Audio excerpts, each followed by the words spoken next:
Welcome back to the Navy Sports Magazine. We're brought to you by the Navy Federal Credit Union. Time to shine the light on Navy women's cross country with Alex Wercinski. And, Alex, let's turn back the clock to the beginning of the season. How different does the body feel now than it did at the beginning of the season as, you start to come toward the end of what is, a long journey for a cross country runner that participates in Navy track and field? Yeah, I mean, I think definitely compared to the beginning of the season, I think this goes for most of the team. We're feeling in a lot like we're just in much better shape than we were at the beginning of the season. I think, especially with the big competition level that we've seen this season too, we're ready to take on kind of whatever's thrown at us. We're attacking every workout and just feeling good with every workout.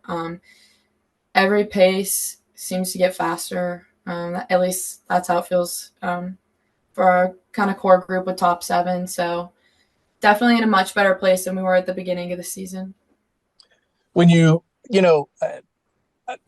I look at cross country as it's grueling, it's challenging, but I ask you this: is it by this time of the year, is it more of a challenge mentally than it is physically, or is it an equal number of both?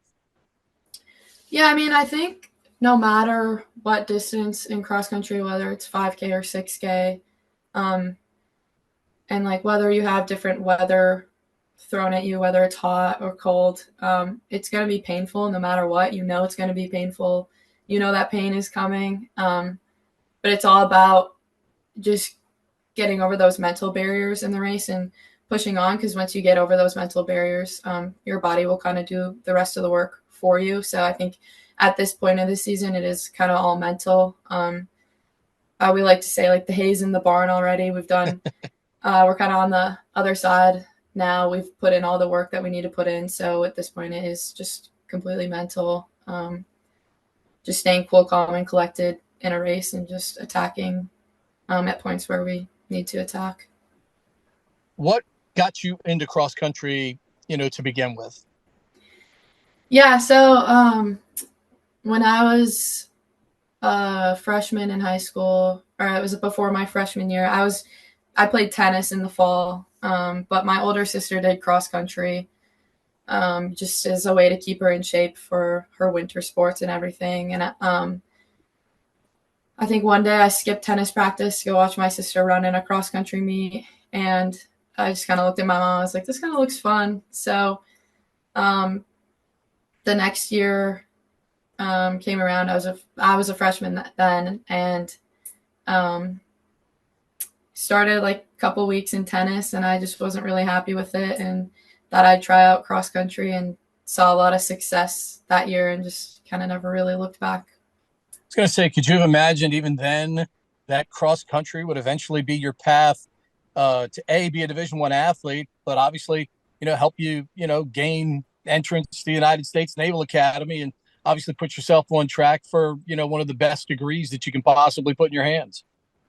Yeah, I mean, looking back then, I don't think I really had any idea where it was going to take me, or I guess the role it would play in my life. It's such a big part of my life now, and I couldn't imagine my life without it. But back then, I guess I really had no idea where it would take me. I kind of was just going to do it because it seemed fun, and the team aspect seemed really fun to me, and it was appealing to me. Yeah, I just really had no idea how big of a role it would play in my life. I'm very thankful I took the chance on it. But yeah, it's really hard to fathom like kind of how far it's taken me. Definitely grateful for everything. You guys as a team have had a couple of tough individual challenges during the course of this season. What's been the bond, though, that has allowed you all to stick together through all this and continuing to persevere? And still, obviously, there's opportunity for you here, still to achieve some things here at the end of this fall season. Yeah, I mean, obviously coming into the season, we had those big goals, beating Army, winning Patriots. We kind of set those at the beginning of every season. Obviously, a couple weeks ago, we fell short with beating Army, but that didn't mean that really like set us back too far mentally. I mean, the first workout that when we came back after losing, we were strong and ready to attack and just in a great headspace. I think the seniors on our team, we've done a great job at just setting that role for the team, keeping a really strong bond with each other and just kind of showing the rest of the team, especially the underclassmen, that there are going to be setbacks in the sport. There are always going to be setbacks no matter what. It's just about how you can learn from them, how you can kind of overcome those obstacles and kind of use them to work really hard. I'm really proud of the team of like where our mindset was after the setback, just really putting our heads down and ready to work. And we have just a great mindset going into Patriots. I mean, there's no reason why we won't be able to accomplish our goals. So, yeah, we're excited for sure. Awesome. Alex, appreciate you taking some time for us. Best of luck to you and your teammates as you guys attack the Patriot League Championships. Thank you so much.